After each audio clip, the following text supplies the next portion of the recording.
Your wife or your mother? Who deserves the front seat? Eh? Before you answer, let me tell you how it all began. But wait first. Click that subscribe button. Yes, that one. Do well to like and share too, because this matter, it will scatter some WhatsApp group chats tonight. It was one hot Sunday afternoon in Agege. The kind of Sunday when the jollof is still steaming in the kitchen, the gele is still sitting perfectly on your head, and church members are still gossiping at the gate. That was the day Morayo and her mother-in-law decided that the front passenger seat of Ayo's car was not just a seat, it was a crown. And both of them wanted to wear it. Move, Mama. I got here first, Morayo said, her hand gripping the front passenger door handle like it was a trophy. You got here first because you are younger and your legs still have energy, Mama Ayo shot back, planting herself firmly in front of the door. But this is my son's car and I am his mother. Respect is respect. Respect doesn't mean sitting in the front seat every single time, Morayo countered, adjusting her gele with her free hand. Pregnant women need space too. You want me to squeeze at the back like a sack of yam? Mama snorted. When I was pregnant with Ayo, I sat on worse and I still gave birth to him fine. You young girls think comfort is your birthright. Comfort is not my birthright, but I'm not in the village, Mama. I'm in Lagos, and in Lagos, pregnant women don't fight for seats. Then go and marry Lagos, since you think Lagos is your husband, Mama said, folding her arms. Ayo stood a few steps away, car keys dangling in his hand, looking from one woman to the other like a man watching a tennis match. He didn't buy tickets for. Neighbors were already slowing down to watch, and one young boy whispered, "Round 3. Morayo fired back, smiling with her lips but not her eyes. Mommy, I have an interview at Alausa tomorrow, and I want to watch the road today. Please. Ayo Dele, Mama said without turning to her son. Since the day I carried you on my back from Ogbomosho to Bodija Market, I vowed never to sit behind you in life. Not in bus, not in car, and definitely not in marriage. No one is asking you to sit behind his life, Morayo said tightly. It's just a seat. Today is important. Every day my child breathes is important, Mama replied. Front is for the one guarding the journey. Ayo's stomach knotted. The road to church was short, but this was a journey into dangerous terrain. Tell his wife to take the back, his mother to compromise. Both roads had potholes. He took the coward's route. He walked around to the driver's side. Ejo, let's go, we're late. Mama slipped into the front seat, shutting the door with a slow, deliberate click. Morayo's hand tightened around her bag strap before she opened the back door and climbed in. Her face was set like a hot iron. The compound held its breath as the car rolled out. That night, over tea, Baba Shekina, the landlord, couldn't resist asking, Mama Ayo, is front seat not the same as back seat in the same car? Mama's laugh had no sugar in it. When my husband died on Shaki Road, I was pregnant. The day before we argued. He said I'm too forward. Sit at the back for once, he joked. I obeyed. When the lorry crashed, I was sandwiched between people and iron. By the time they pulled me out, my husband and my unborn child were gone. Since then, I swore, front is not luxury, it is life. Morayo, sitting in the dinner room, pretending not to hear what was going on, hearing the story for the first time. For a moment, pity knocked on her heart, then pride opened the door first. So, if danger comes, it should pass through me, she thought. Fine, Mommy, the battle has begun. The next Sunday, Morayo woke early, marinated chicken, and made a thick, peppery chicken stew. She plated a portion for Ayo, smoothed her gele, kissed him on the cheek, and left for church. Minutes later, her mother-in-law entered the kitchen, lifted the pot lid and frowned. City girls are not clean. They don't know how to wash proteins. I don't even know how my son eats this, she muttered. She poured the stew into the bin, scrubbed the pot, and began cooking rice and beans with stew and eggs. Ayo's favorite. The smell filled the flat like a memory, pulling him to the table. She even carried extra portions to the neighbors, who clapped and praised her hands. When Morayo returned, the compound buzzed with compliments. Your mother-in-law is a treasure, the woman said. You are lucky. Morayo smiled tightly, went into the kitchen and saw her own stew lying cold in the trash. She swallowed the heat rising in her chest. She had just come from church. She would not let provocation steal her blessings. But the next week, she retaliated. Morayo cooked amala, gbegiri, and ewedu, so silky that when one of Ayo's close friends visited, he praised her cooking and praised money into her hand in front of Mama. Morayo smiled wide, letting the nose flutter just enough for Mama to see. Mama said nothing until the next day, when she cooked eforiro with smoked fish so fragrant. The whole compound floated towards her door. From that day, the kitchen was an arena. Every pot was a declaration of war. The battle spread into other corners of the home. Morayo would wash and peg Ayo's shirts inside.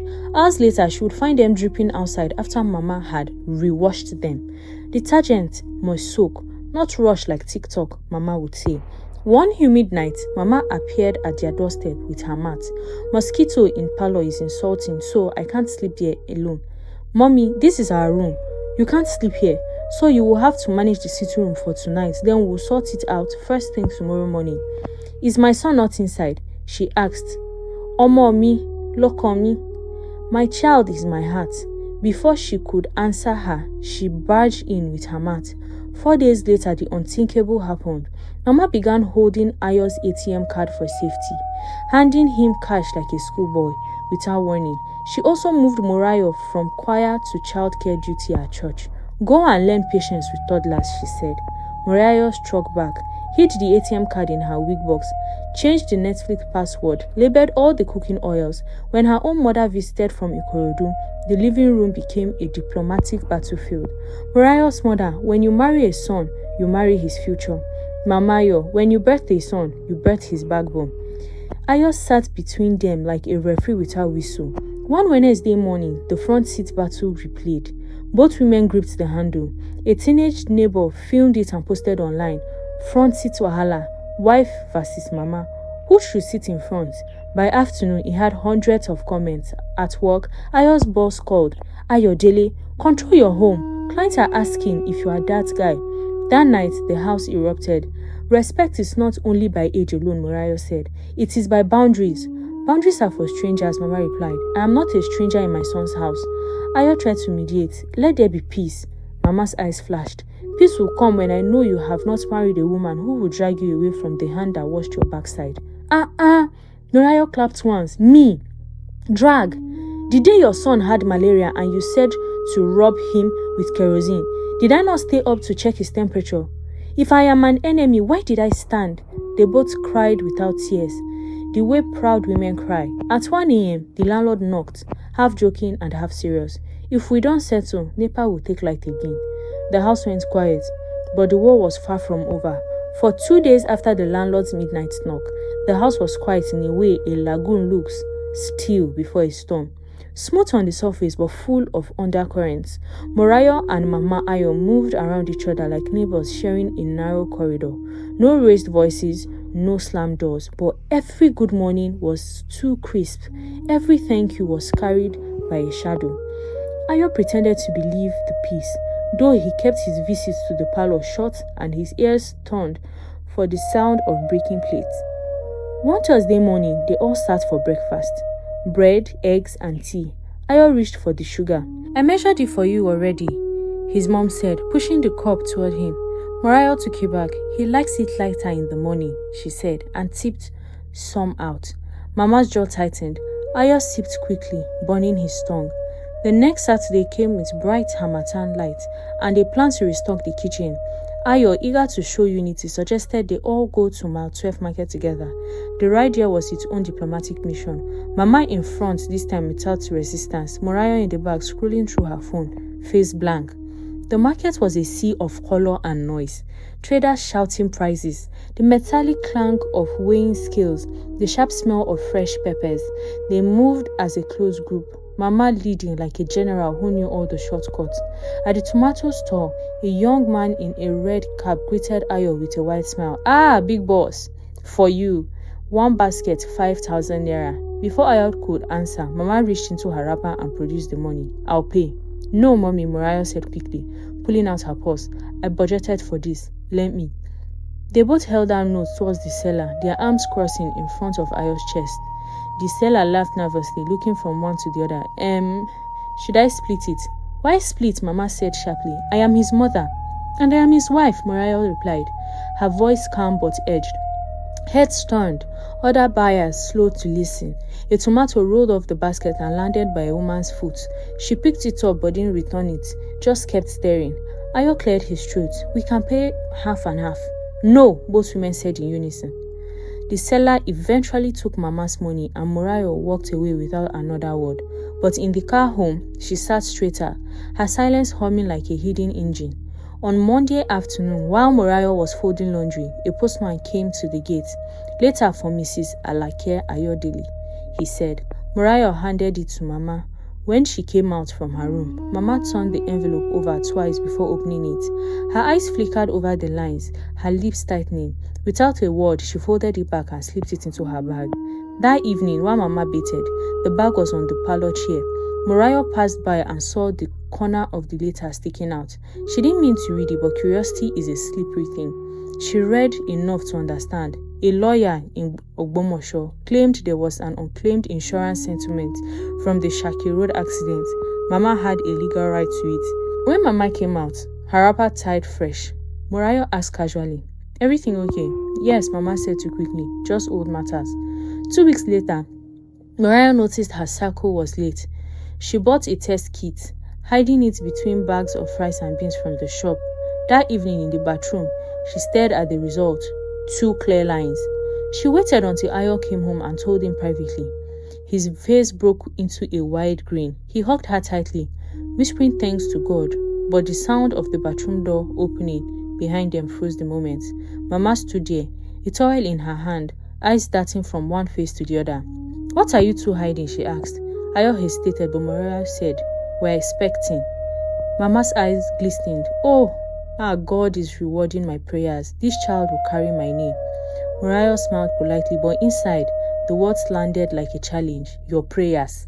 From then on, Mama began speaking to Morayo's stomach more than to Morayo herself, instructing the unborn on how to greet elders, which foods to avoid, what hymns to know by heart.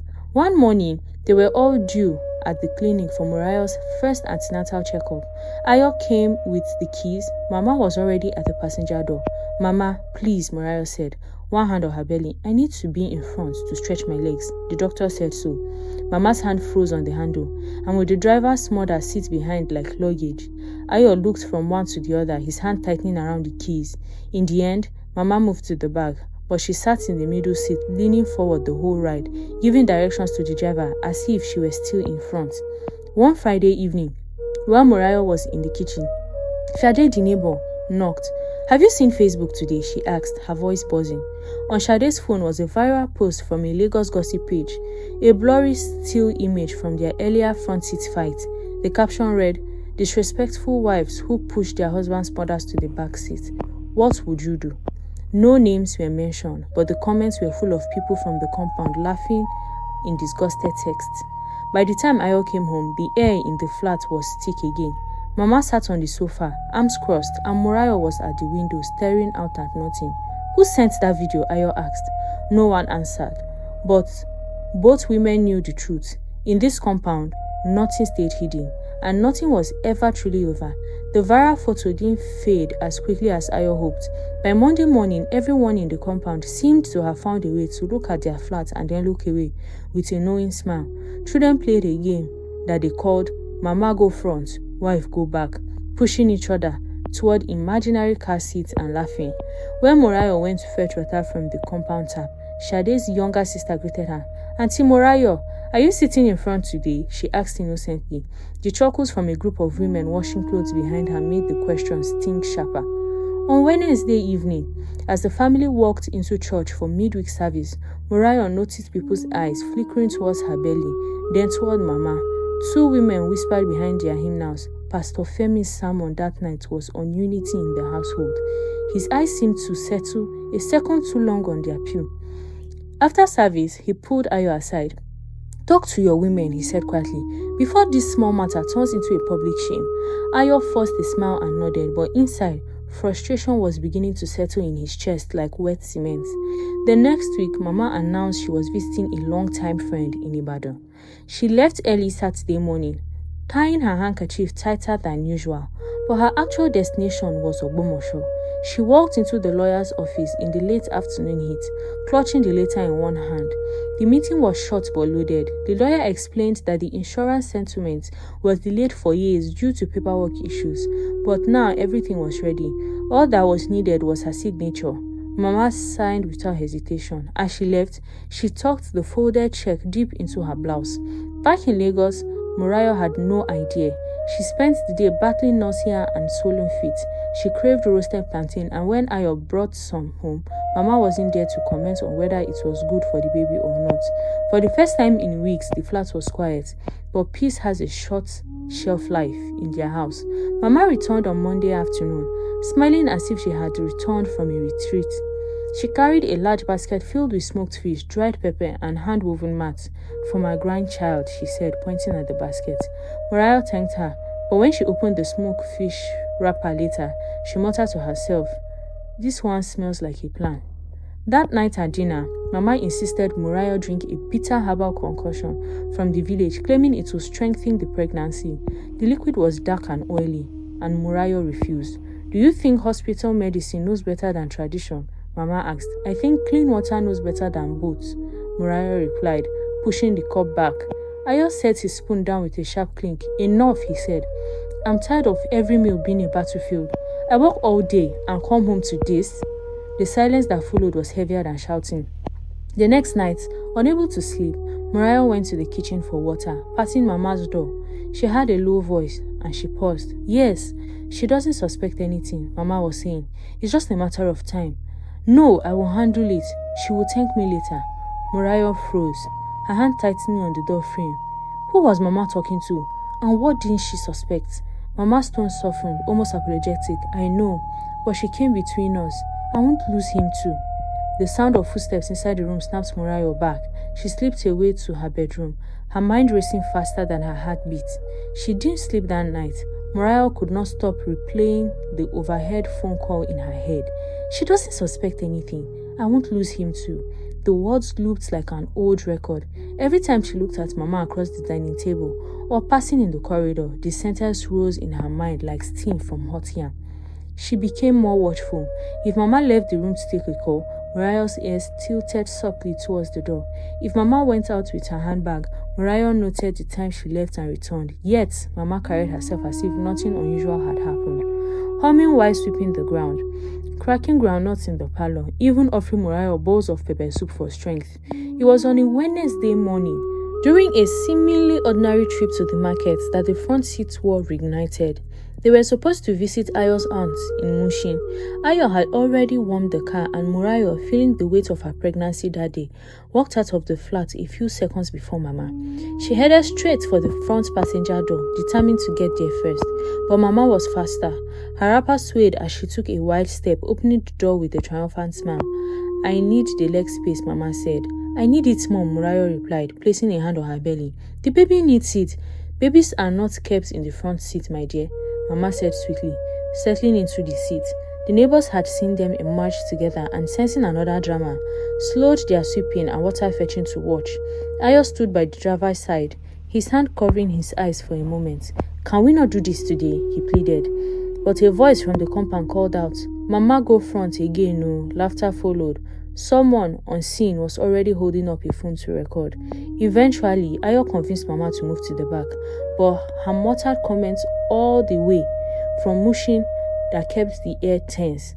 By the time they arrived, Murayo could feel the sweat on her back despite the air conditioning. In the days that followed, the video surfaced on another gossip page captioned, "Pregnant wife still losing to mother-in-law. Who should sit in front?" The comment section was even messier than the last time. Some defended Murayo, saying pregnancy should take priority. Others claimed Mama had earned the seat through years of sacrifice. The compound buzzed with a new footage. Even children began mimicking Murayo's pregnant walk, pretending to argue with imaginary mother-in-laws. Inside the house, Ayo kept longer hours at work.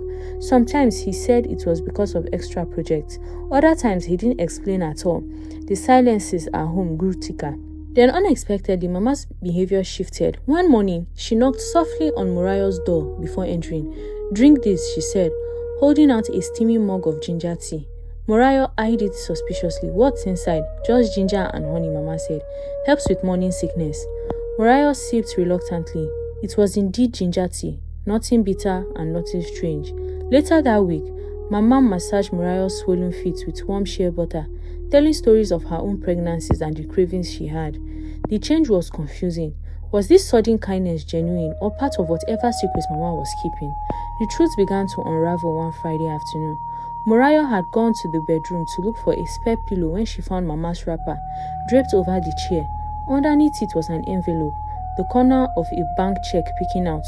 Curiosity won again. It was from the lawyer in Ogbomosho. The check was for a significant sum, the kind of money that could buy a used car or pay rent for a year.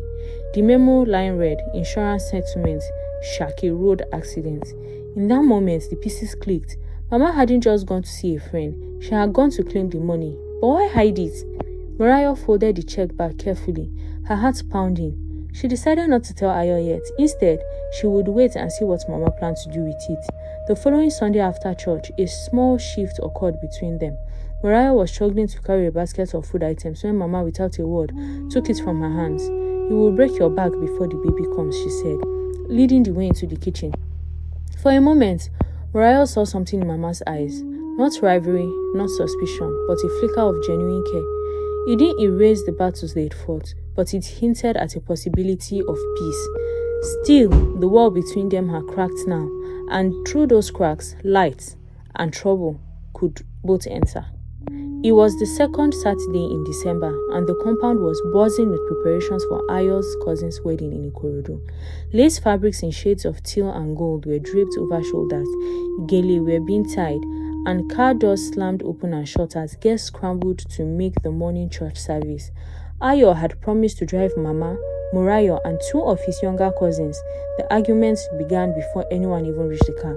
Murayo came out of the flat dressed in a gold Iran buba, her belly protruding under the fabric, and walked toward the front passenger door with quiet determination. She had already decided today was not going to be another backseat day, but Mama was right behind her, in a teal lace that shimmered under the sun. Clutching her matching handbag, she walked faster than her age usually allowed, her eyes fixed on the same door handle.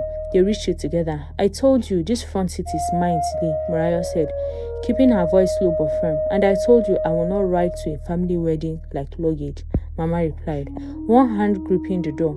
Two of the neighbors tying their own headscarves slowed down to watch. Ayo stood a few steps away, looking from one to the other, his jaw tightening. "Please, we're late already," he said. "Mama, just..." "No," Mama's voice cut him off. "You don't tell your mother to go and squeeze at the back like a stranger."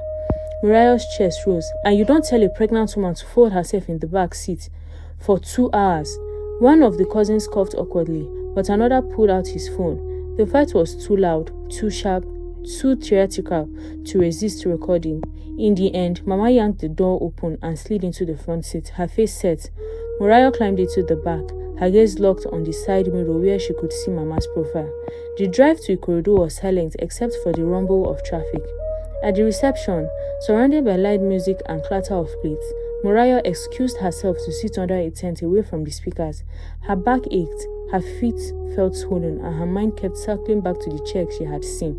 She had tried to hold her tongue for weeks, but the wedding day humiliation snapped the last thread. That evening, when they got home, she found Mama alone in the kitchen removing her gele. "I know about Ogbomosho," Mariah said, her voice steady. Mama froze. "What are you talking about?" "The lawyer, the check, the insurance money from the Shaki accident."